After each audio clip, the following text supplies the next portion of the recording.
Hey everybody, it's Mike from the Mike Wagner Show, powered by Sonic Web Studios, brought to you by official sponsor of the Mike Wagner Show, international warring author Mia Moses Missing, available on Amazon, paperback and ebook. Coming soon, Missing 2, Double Suspense, Double the Fun. Check it out on Amazon.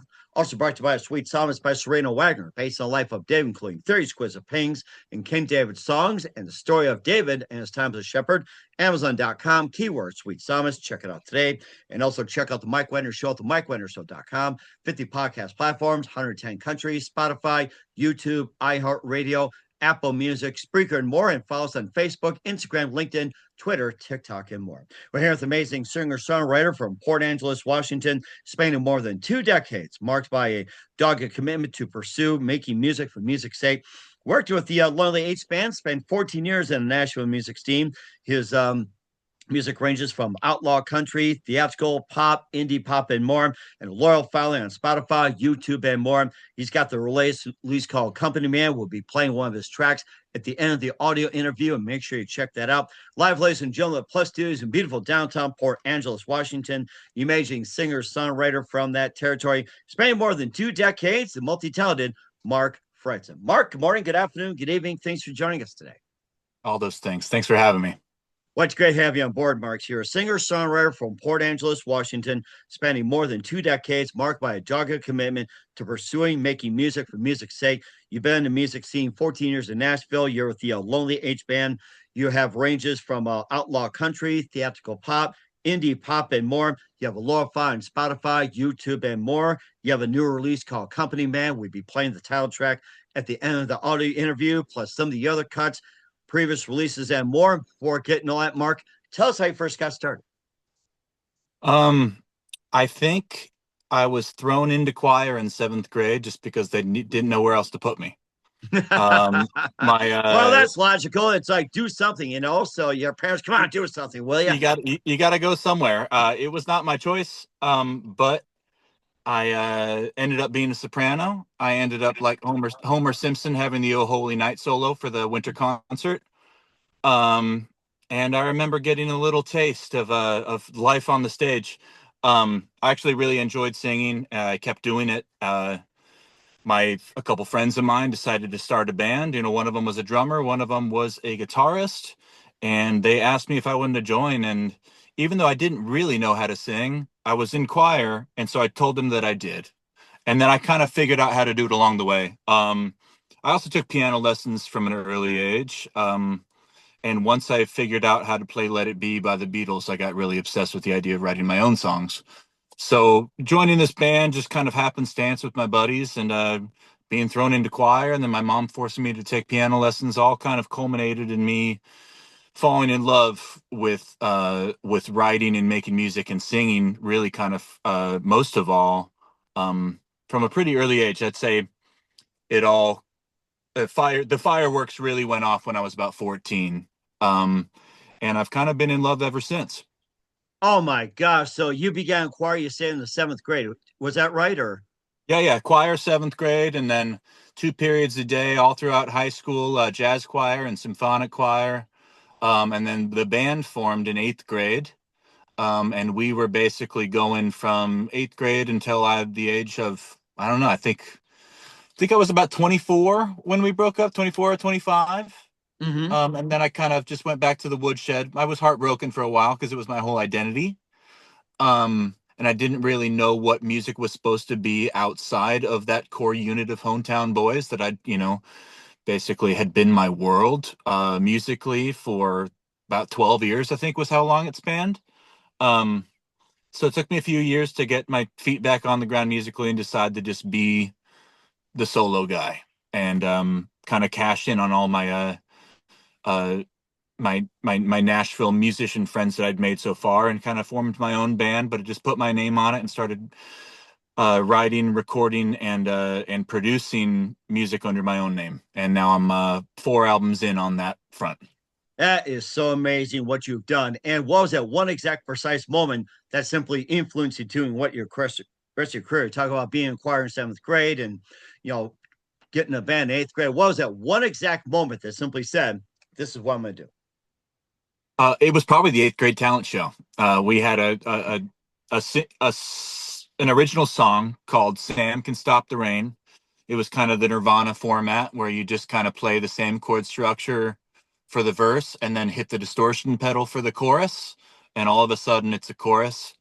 But I remember I had this signature move where I decided to whip my jacket off during the guitar solo. And the response was good enough to the point where I was like, okay, this is what's up. And then I'd say to solidify that, the band, when we were freshmen in high school, we entered a battle of the bands in the big city, Seattle, at the Experience Music Project in Seattle Center. I think like close to 100 bands applied, and we were one of 9, I think, Oh, wow. that got chosen to participate. And being a freshman, being a 14-year-old, living in a small town and getting chosen for something like that was a really, really huge deal at the time. And I think still, still to this day, um, that was kind of served as the springboard for us to really get serious. And we ended up getting a manager and a producer, and we ended up getting second, I think, to a Nice. band. Yeah, we almost got first, but this band called Monfrere, they beat us out for the top spot. They were a little bit older and they played all their songs in drop D. I wonder what they're up to. But yeah, basically from that point on, we released our first album when we were sophomores in high school, our second album the 2 weeks after we graduated high school, and then our third, maybe a year or so later, and really just kind of hit the road hard. And yeah, we were a bunch of, blonde, long-haired kids from a small town. I think it was intriguing for a lot of people. I'm not sure if the music was really that great. I still don't I don't go back and listen to it that often, but I think it was earnest. And I think there was something going on enough to warrant a little bit of buzz. But yeah, I'd say those early days and all the attention you get when you're kind of when you go all in as a young musician and you start getting noticed, you get hooked. And certainly did a great job of that as well, too. And who's some of your favorite singers, songwriters, and musicians growing up? Um, well, in my household, it was kind of a mix of a lot of the stuff that my mom grew up on. So Beatles, Crosby, Stills, Nash Young, Tom Petty. Uh, but those were some of the major heavy hitters. But then mix that with your '90s alt girls, your Alanis Morissettes and your Natalie Imbruglias and your Joan Osbornes and your Indigo Girls, all that kind of like heavy '90s Lilith Fair sort of stuff. Not that I would say I'm super influenced by them, but they were around, and I think definitely became part of my musical makeup. But it wasn't until probably the friends of mine that were in the band, they introduced me to a larger kind of arena of classic rock. So I started getting into Neil Young, and I ended up getting into Springsteen and getting into Led Zeppelin, and yes, a little bit more like psych rock, Pink Floyd, and then really what ended up being my number one that I had such a major connection to as a kid and still have a major connection to today, which is like a major through line for me as far as inspirations go, would probably be Tom Petty. Um, he's kind of like the gold standard for me, I'd say. And certainly indeed as well too. And you also got your own releases. Play with Lonely H Band. Spent 14 years in Nashville and being a company man. We'll talk more about with Mark Fredson. But first, listen to the Mike Wagner Show at themikewagnershow.com, powered by SoundCloud Studios. Visit online at soundcloudstudios.com for all your needs. Look at a professional website without breaking your budget. SoundCloud Studios is the answer. SoundCloud Studios offers fast, affordable custom web designs that blow the competition away. Call today 1-800-303-3960. It's 1-800-303-3960 or email to support@sonicwebstudios.com. Mention Mike Wagner Show, get 20% off your first project. Sonic Web Studios, take your image to the next level. Also, time to give official shout out to our official sponsor of the Mike Wagner Show, international warring author Mia Molson-Zia. If you love fast-paced mysteries, you'll love Missing by Mia Molson-Zia, available on Amazon paperback and ebook. Missing is fast-paced and intriguing with an unforgettable twist. Takes place in four countries, two strangers, one target, where truth is illusion and those who love you first go missing. It's available on Amazon in paperback and ebook. Missing by Mia Molson Z has got great reviews. And Eve 11 enjoys by Howard celebrities, including Joanna Cassie, Forrest Riley, and many others. So grab your copy today for It Goes Missing by Mia Molson Z, available on Amazon. Coming soon, Missing 2, Double the Suspense, Double the Fun. Check it out on Amazon. Also brought to you by Sweet Psalmist by Serena Wagner, based the life of King David, including Theories, Quiz of Pains, and King David Psalms. The Sweet Psalmist gives a new perspective on the life of David, his time as a shepherd growing up, King David's Psalms, and also his turbulent and complicated relationship with King Saul. It's a story of love, betrayal, repentance, hope, and more. Check out the Sweet Psalmist by Serena Wagner on Amazon. Keyword Sweet Psalmist Serena Wagner. Also, check out the Mike Wagner Show at themikewagnershow.com. 50 podcast platforms, 110 countries.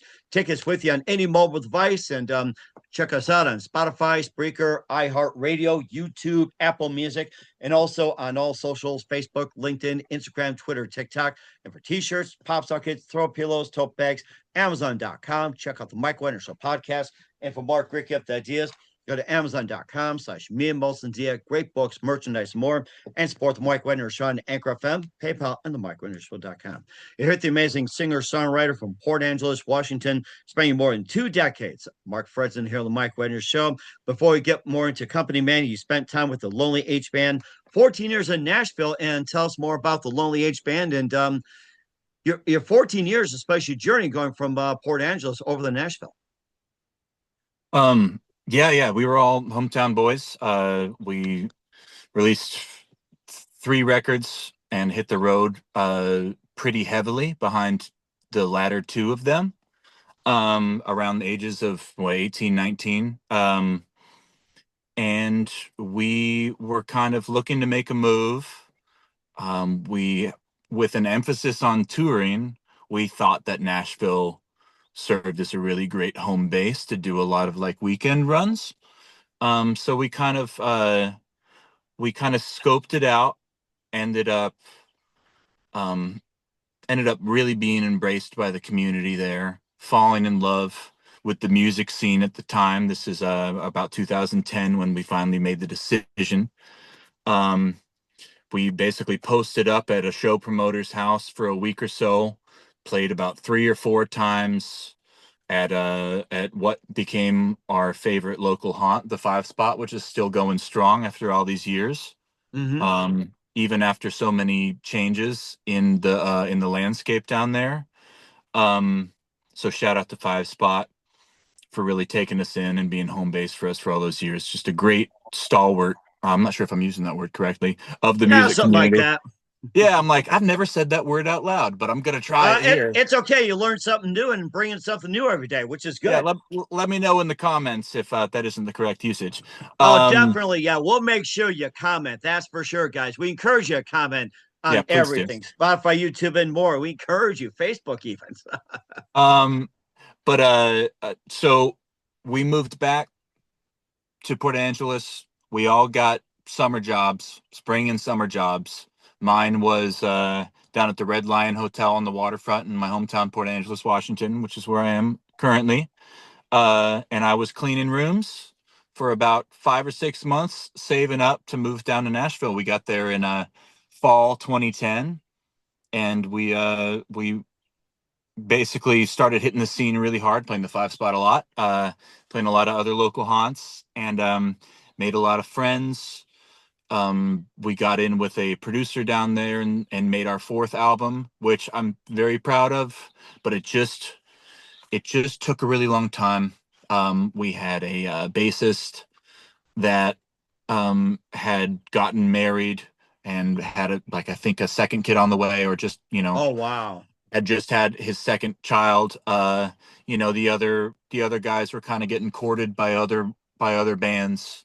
I wasn't really trying to go that avenue of being a hired gun just yet, because I was too hungry for the spotlight and singing and writing my own songs. So for me, it was kind of all or nothing. It was like, either we are all in 100% on this thing, or you guys go out and do your side gigs. And I think my ego was just a little too bruised to accept anything other than 100% commitment, which I look back on and I think was just kind of stupid and just like I was a little too prideful. But I was young and I didn't know better, and it was my whole world. I didn't really know how to venture out outside of outside of the core unit, which was, my hometown boys and that band. So I probably took it the hardest. I kind of just let it disintegrate a little bit, to tell you the truth. And I think I was just a little too proud to admit it, and I kind of just, yeah, I kind of just let it die after that fourth album. Um, and like I had mentioned earlier, I kind of went back to the drawing board. Had a few lost years there. Um, but a few years later I was able to pick it up and start playing under my own name. I want to say it took about 4 years for me to play a solo show under my own name, full band. And then once I started going, it was like full tilt. I was just like, I was hooked again, and I was more excited about music than I'd been since I was a teenager. And ended up, it took me a few years to get the first album out, but I think I got sober for 6 months, basically taught myself how to produce it myself. And then yeah, that started the solo journey. But I guess that's further than the question that you asked. But yeah, that's it in a nutshell. And I think that's a great story right there as well, too. You have Going to the Movies, Nothing But Night, and also Outskirts. Tell us more about those. Yeah, going to the movies is album one. Like I said, I I didn't, I had always done demos on GarageBand, and kind of, I feel like I made really nice fancy demos, and that was about the extent of it. But I had a friend that told me, who was also a singer-songwriter. He said no one's ever going to care about your thing as much as you care about your thing. Well, And I exactly. really and I really took that to heart, and I was like, okay. I had the band. We had actually come up with the arrangements on a lot of stuff. I had like demoed out most of the songs on that first album, and they'd kind of embellished on them. But for the most part, I had a vision for almost all the parts and the bass and the kick patterns and what I wanted the fills to Uh-huh. be. Um, and they brought their own juice to it, but it was pretty much intact when I brought those songs to them. But we spent about 6 months to a year, I want to say, basically playing all those songs around town, just playing a bunch around town and really hitting it hard. And then I decided, instead of, I interviewed a few different producers around town that I knew, and kind of was like toying with the idea and courting some people. And I realized that, like, if I wanted to do it the way that I was hearing it in my head, and I wanted to do it, first and foremost on my own timeline, and with full control, and a little bit more cheap than it would be booking a bunch of studio time with a producer who costs, 200 an hour or whatever it would be. I was like, whatever you don't know, um, just figure it out. So I invested a little bit of mailbox money in my own recording equipment, and just um started basically really, really zoning in on Logic Pro, and and turning those demos. I kept some of the core tracks to them into what became Going to the Movies. And then when I realized it was out of my hands, I kicked it upstairs to an engineer that I knew, who booked a little bit of time at a studio that he had engineered at for years, and kind of as a favor, I just brought him on. We didn't have to pay for the studio, and then I brought in my my rhythm section, drums and bass, and we played over all of the guitar, the vocals, the keyboards, and the percussion tracks. So we kind of did it out of order. Everything else was done, and the last thing to be tracked on Going to the Movies was the rhythm tracks. And then he ended up mixing it, and then I had a mastering engineer that I really respected and loved in town, um, take it from there. Because I hit my ceiling. I was like, okay, I got it almost to the finish line, but I needed help to get it to the finish line. And every record after that kind of had its own journey, but that was kind of how I finally realized that, like, I could produce my own stuff, Hmm. and I didn't necessarily need um, uh, as much help as I would have needed 5 years prior. I just kind of, by sheer force of will, taught myself how to do it. And I ended up, I feel like that first record I'm still really proud of. We just had the 5th year anniversary a couple weeks back, Nice. which was monumental. It seemed like yesterday. Yeah, it just so happened that, like, it was done. It was probably mastered and mixed and finalized for over a year, and then we slated it for a May 15th, 2020 release, and then you know, mid-March 2020 hits, and my manager at the time was like, "You still want to do this?" And I'm like, "I've been studying on this too long. Like, for my own mental, emotional health, I need to get this out there." So it probably wasn't the most opportune time in which to release your debut album, because I couldn't really go on the road and promote it. I, was courting a booking agent, and was, you know, there maybe there's an alternate world where the pandemic didn't hit, and I was able to really hit it, and uh, could be in a different place. But all that being said, I got it out there, and the response was great. Especially for having a pretty small team, and kind of have kept that same very in-house, produce it myself, no one's going to care about your thing as much as you do ethos for the most part. Every album's its own unique thing, but that's kind of been the foundation of and the springboard for what became the solo career, I Mhm. guess. And how about Nothing But Night and also Outskirts about those? So Nothing But Night was written after, most of the songs on that album were written within the span of a few months. A big creative burst after a breakup. And I was kind of the aging hipster out on the town, and I always really wanted to make my own Heart of Saturday Night, or like those Zevon songs on Excitable Boy, that, like, Oh, yes. Uh-huh.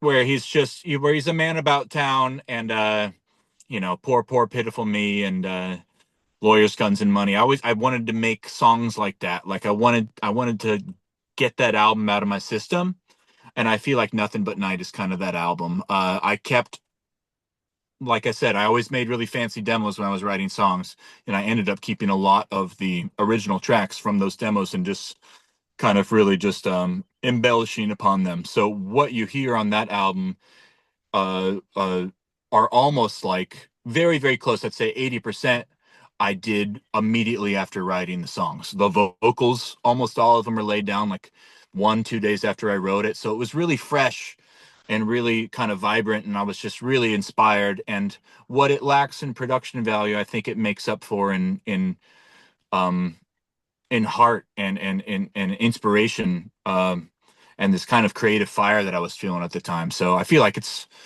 while I sometimes I wish I could go back and, like, maybe add more live drums, or uh embellish a little bit on the production side. I still do think that songwriting, I feel like that was some of the most creative, just kind of just easy songs. They were just pouring out of me. So Nothing But Night was from a fraught but very creative, and also, like, fun but also slightly chaotic period in my life. And I think those are great inspirations as well. This led you over to Outskirts and a bit more about that. It seems to progress along the way, especially Outskirts. Outskirts was almost like a Nothing But Night part two. I was still kind of going on that same journey where I think I was starting to run out of creative juices in regards to using my nightlife as a form of, like, anthropology, basically, like, mining this uh party monster, aging hipster personality for as much as I could get out of it. And you get older. It was post pandemic then, and I think I was just starting to realize that whatever this lifestyle I was forcing upon myself, or had fallen into, was kind of had its hooks in me, but was also draining me of my life force. And if even if it was cute in my 20s, in your early 30s, it's really not cute anymore. So I think that was, like, it was basically my last hurrah of being a bar crawler, being a night crawler, in Nashville, which was a large part of my life for a lot of the time I was there. They say Nashville is a drinking town with a music problem, and I can attest to that. And I fell into it. And so Outskirts is me literally kind of on the outskirts of that lifestyle and on the outskirts of what I thought was even an acceptable life. And trying to mine that for all it was worth. But I think I got squeezed every little bit of it that I could have squeezed out on that album. And I really wanted to just make a rock album, kind of more in line with some of the stuff I was making with the Lonely H. And I wanted to showcase a guitarist that had been on the last album, The Lonely H, that I had worked with intermittently over all of my time in Nashville, a lot of cover shows, and we there was a musical kismet there, and I feel like nobody had ever really utilized him in the studio the way that Uh-huh. he deserved, because I think he's, in addition to just having just exceptional tone and just absolute encyclopedic knowledge of like classic rock tones and amps and pedals, and just how to make the Full Moon Fever Petty sound, Oh yeah. how to make the Exile on Main Street Keith Richards tone, like he just, in addition to that, I think he just has taste through the roof. And I wrote a lot of those songs with him in mind. So he's kind of, in addition to the vocals and the songs, I think he's one of the main stars of that album. So I was happy to have a moment in which to provide the space for him to really show off, because I just think he's so great. So that was Mhm. Outskirts. Ryan is one of the best in business that led you up to Company Man. We'll talk more about that and play a title track at the end of the audio interview with Mark Fredson. You listen to The Mike Wagner Show at the MikeWagnerShow.com, powered by SoundCloud Studios, brought to you by official sponsor of The Mike Wagner Show, international warring author Mia Molson's You're Missing. The Sweet Psalmist by Serena Wagner, based the life of David, including 30 exquisite paintings, King David songs, and a journey of faith through the life of David. Amazon.com, keyword Sweet Psalmist Serena Wagner. We'll be back with the multi-talent Mark Fredson of Company Man after this timeout. We're back with singer-songwriter from Port Angeles, Washington, Mark Fredson here on Mike Wender's show. And we went through The Lonely Age, going to the movies, Nothing But Night, Outskirts. And this led you up to Company Man, your latest. And tell us more about the album, what inspired you to write it. Yeah, it was kind of whether or not I knew it when I started writing the album. I think I subconsciously had this idea that a chapter of my life was ending. Um, Mm-hmm. I hadn't made the decision to move back to the Northwest yet, or at least my brain hadn't made the decision. But but I was flirting with the idea of being sober.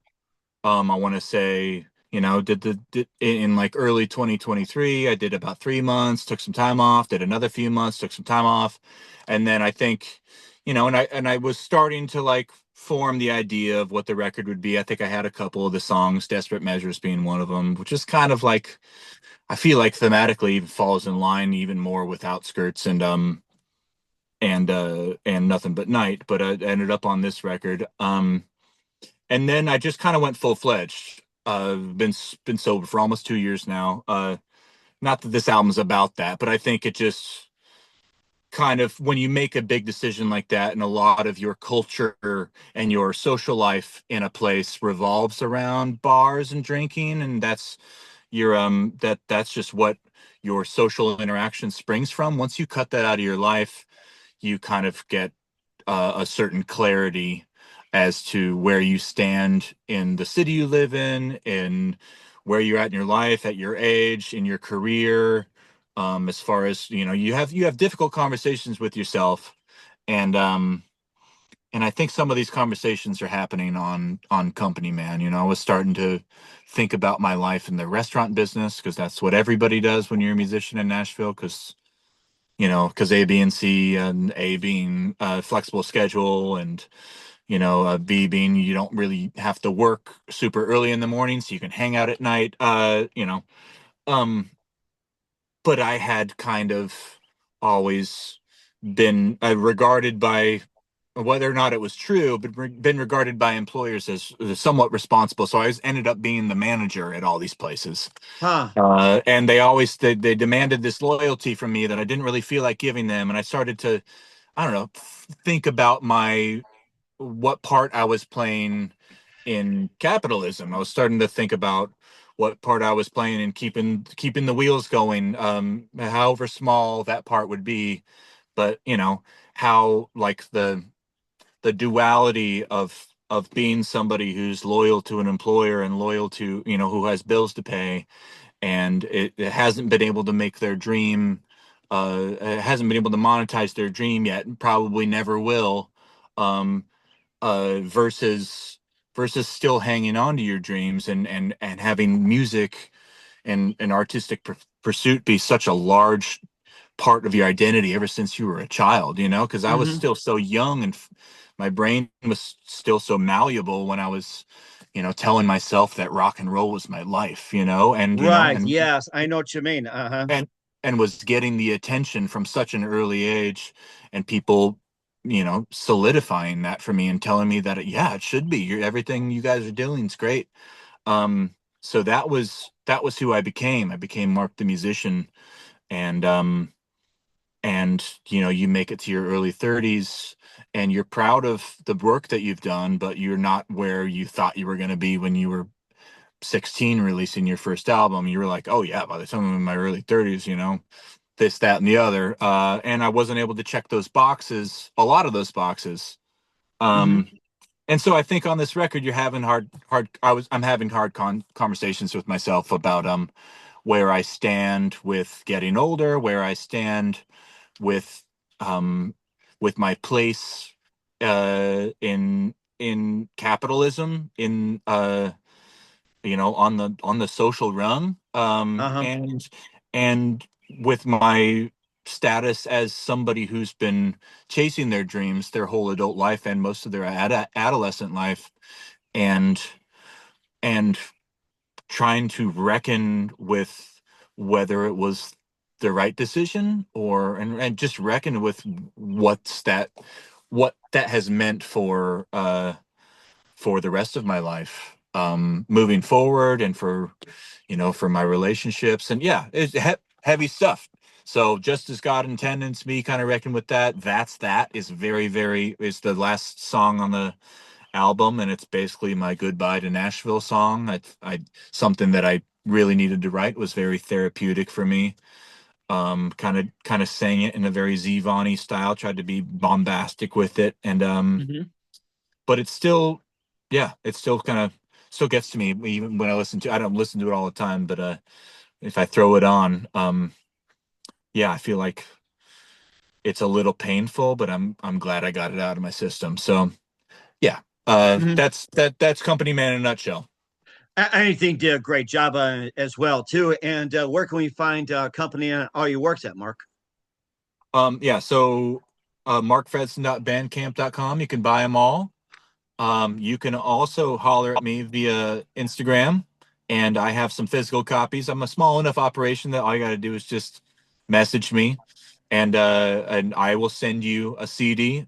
I have Company Man on CD. I have Going to the Movies on compact disc as well. I don't have 2 and 3, Nothing But Night and Outskirts yet, but with enough demand, maybe I'll print them. But other than that, all the streaming platforms, if you're just looking to check it out and get a feel for it, Spotify, Apple Music, et cetera, et cetera. And we'll certainly check that out as well with the amazing Mark Fredson of Company Man here on the Mike Wagner Show. Mark, just a few more things. What else can we expect from you in 2025 and beyond? Just finally got a band together up in the Northwest. I got some buddies in Seattle that backed me up last week for a show in Ballard. And I finally broke my full band dry spell with them, and that felt really good. So hopefully be hitting the scene regionally, either with a full band or solo. And I have this idea in my back pocket that I've had for years, that is starting to really, the seeds are really starting to grow, about an album with a main focus on my hometown, thinking kind of like heartland rock and roll, Springsteen-esque, sort of like scenes from my weird, kind of screwed up little town that I think is absolutely a beautiful, intriguing place with some dark corners and some really, really light pockets as well. I think there's a lot of stories to be told from this town, and it's a really daunting task, but I feel like I'm up for it. But I take it really seriously, and I haven't really attempted anything to that with that sort of scope yet. But I think that's the next thing I want to make. So I'm just kind of excited about making that for the most part. And we're looking forward to it as well, Mark. And who do you consider biggest influence in the career? Like I mentioned before, it's probably got to be Tom Petty. You know, I listened to him when I was growing up. He was my first concert. I ended up seeing him 3 times. There's just his songs speak to me. I feel like he was pulling them out of the ether. They're timeless. They're relatable. They sound great. It's just like the perfect kind of rock and roll for me. Like it just feels so classic and perfect, and I just love the way the drums sound. I love the way the guitar sounds. I love his voice. If there's ever been an artist that I'm the most influenced by, and like it's easy to tell, um it's got to be him. And certainly is as well, too. And what's the best advice you can give to anybody at this point? um if you're young and you're starting out, and you want to play music and you want to make records and you want to be in a band, just make it your priority. you know uh do be poor, um write a lot, play a lot, and just live in it. Just make it your world. Train your brain to see everything within the parameters of how could this be a song. Make it your life. And um if it's your life, then when people hear you, they'll believe you. They'll trust you that you're doing it for the right reasons. And um and I feel like that's the best way to really to to to really make it happen. And even if it doesn't, there's a lot of different ways in which to be happy making music.